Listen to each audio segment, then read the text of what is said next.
I mean, again, I like to ask the obvious question. How good does that make you feel to know when, in your time of need, and Terry referred to it, that, when the brotherhood steps up and is there for you?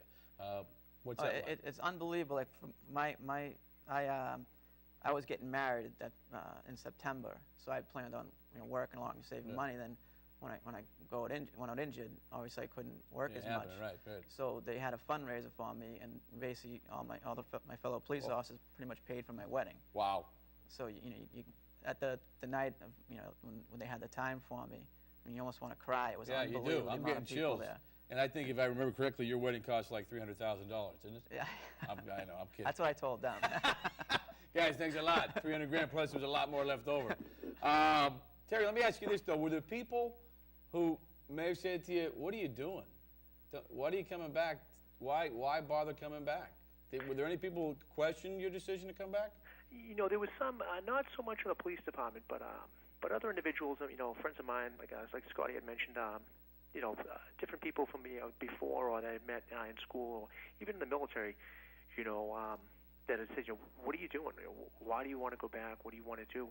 And Jamie, I really couldn't say anything to them because they don't know. They don't, right. They don't experience, the feeling that that radio call comes down or you're reaching for your mic and they hear you, asking for help, and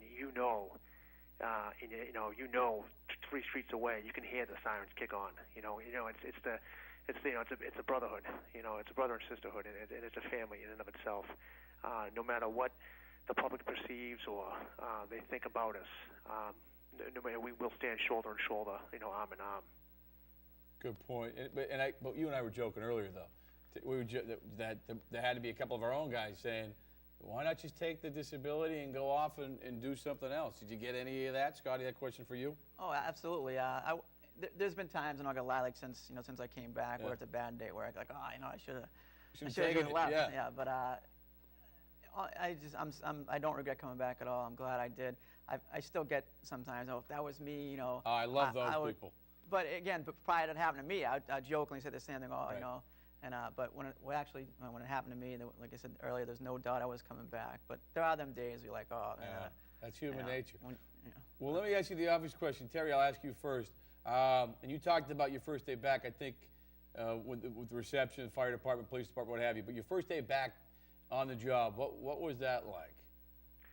Yeah, coming into the crime scene response unit, it was definitely something that was different than what I had done previously in patrol. You're taking a role now that's a step back. You're not in the foot chase or in the struggle. It's more of a response, after the fact.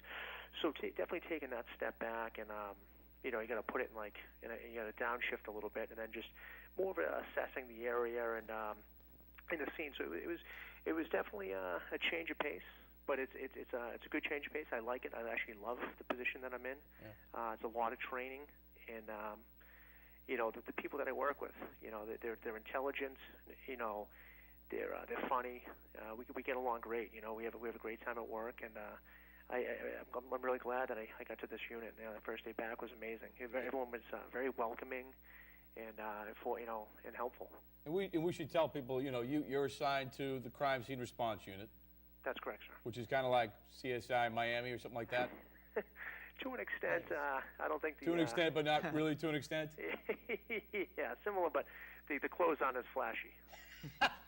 But you said some interesting stuff, Terry. It's a different approach to policing. Now you're kind of responding after the fact, collecting evidence, things of that nature. Is still an essential, integral part of the job. But you're right. It's a different piece of policing. There's no question. It's really taking, like I said, a step back, assessing the scene, watching where you step, thinking about different things. What's evidence? What is not evidence? Taking in guidance and direction from detectives and superior officers and superior detectives. It's the time and dedication that it takes, because you could be out there in the sun, in the rain, in the snow, in the day or in the dark. You have to be there, and you have to have the discipline just to stay focused and just not get complacent with the scenes. To Scotty, the first day, I imagine, there's got to be some nerves and some emotions. going back. What was your first day going back to the job? For me, like for you? my first day was at headquarters driving the commissioner, and she happened to be staying in the building that day. Yeah. So it was kind of slow, I was just kind of pacing around the office all day, and I think they realized, that's when they realized, let's You got a caged tiger let's on get our him, hands. so they let me go downstairs in the intelligence unit. But my first time actually on the street, while I was in the intelligence unit, I did some overtime in District 2, and I was a little nervous, getting back. But once I got into it, I remember the first traffic stop we did, it was kind of nervous. And since then, there's been several times where I'm just like, what am I doing? Yeah. Face almost the same situation, not on the SWAT team, but there's times when you're looking for something or someone and there's a crawl space, and it's like, hey Scotty, come up here and check out the attic. Yeah. It's just, I had the dog for us, so I was able to use the dog a lot to do that. It's right, because you came back, you were doing the dogs for a little bit. Yeah, I was in the canine unit. And that had to be a pretty interesting and fun gig. It was great, and I had the dog did all the work for me. The dog did the clearing this time instead of you. Yeah. I'm going to go to Terry, you first. Do you look at, do you appreciate this job more now, you think, because of what you've been through? Oh, there's no question. I do appreciate it, and appreciate what everyone does. It's definitely a career that I had the opportunity to retire from. But this is something I've wanted to do since I was a kid. My inspiration growing up, several coaches from different sports, Boston police officers, pillars of the community. So it's hopefully I can reach their stature one day by staying on this job and maybe advance and maybe help someone along the way that like they had helped me. Great stuff. And I guess the same question to you, Scotty. I mean, I imagine when you guys go through the stuff you've been through, you probably do look at life differently. Do you look at things differently and appreciate this job a little bit more as a result of what you've been through? Absolutely. It's not, we're here, but right now there's police officers answering radio calls. Yep. We're answering thousands and thousands of calls a year, and something like this can happen to any one of us at any time, and yet we see it happening, but they're still, no matter what happens, we're still answering them calls, we're still out there on the street, and we all know it can't happen to us. So it did happen to me, obviously, and so I appreciate the fact that I look at all the other officers out there, knowing they're still going all these calls. Yeah. They're still doing their job, no hesitation. So it's unbelievable how we're able to do that, nonstop. And it just happened last week with Officer Sean Miranda. Yep.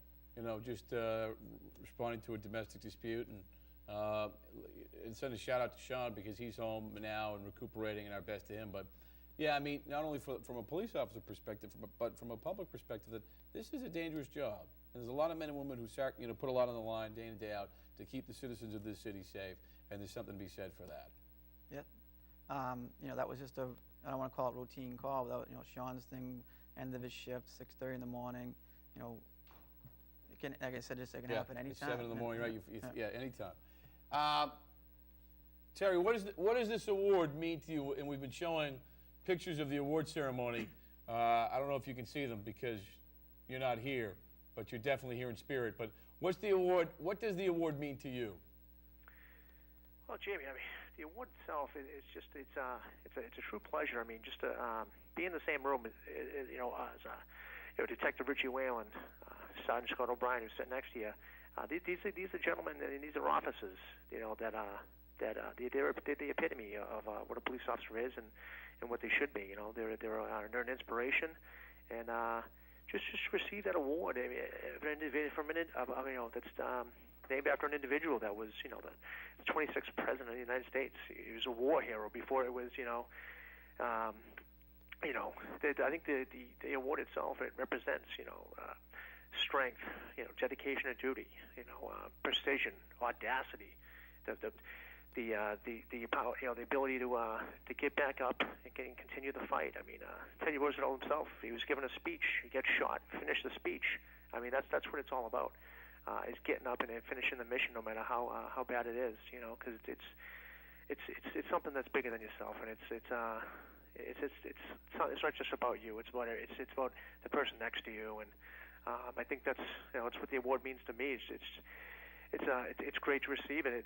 But to be just in the same room as some of the people that I mentioned there, Detective Richie Whalen and Sean Scott O'Brien, these prior recipients of it, and well, Scotty's case at the same time, but.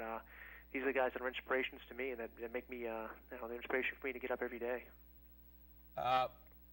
Same question to you, Scott. I mean, it's a big deal award, no doubt about it. And Terry has said as much. But what's this award mean to you? Oh, Terry pretty much hit the nail on the head. I just like to add that, for me, one of the best things about it was we were nominated, both Terry and I, by our fellow police officers. So one of my, friends who was a police officer, Detective Mike Ross, actually wrote up the nomination for us. That meant a lot to me. But Terry pretty much hit the nail on the head with everything else. Yeah. Just standing in that room with some of the former recipients is unbelievable. Richie Whalen in the house. I mean, you guys are inspirational. And it's probably not easy to acknowledge that, but knowing that you are an inspiration to your fellow brother and sister officers, how does that feel? And you didn't mean to do it, but the fact of the matter is you guys are that. Yeah, I guess I didn't volunteer. I volunteered to be a police officer. We all did. So, like I was saying earlier, it can happen to any one of us at any time. So we're all inspirations. Like I said, we all know it can happen to us, but we still go out there. We still do the job. So I don't think I'm an inspiration. I just police officers like the rest of us. I'm going to respectfully disagree with you, Scott. You guys. Hey, Terry. Thank you, buddy. You're welcome. You still there? I'm still here. You making fun of my bald head? What are you laughing at? No way, no. Just like Sergeant O'Brien just said, everyone that I work with, from the patrol level all the way up the chain, they're an inspiration to me. And like just Sergeant O'Brien had said, these are the individuals that are still going out there every day, responding to calls, knowing the danger that could potentially happen, or even when when Sean was hurt the other day, people know, listen, there's still the mission. We still have to continue on. We can't, just take a step back and shut down the police force. Crime doesn't stop because, someone got hurt. We still have to go out there and do our job. You know what, Terry, you get the last word, buddy.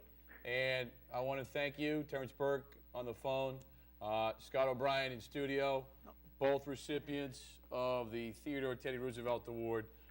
You're not going to find two better guys than Sergeant Scott O'Brien and Police Officer Terrence Burke. I want to thank those guys again for coming on the show, and want to thank Terry again for picking up the phone. Thank you, Terry. Thanks for watching. Call the Cops. Till next time. Have a great week. Be safe, everybody. Good night.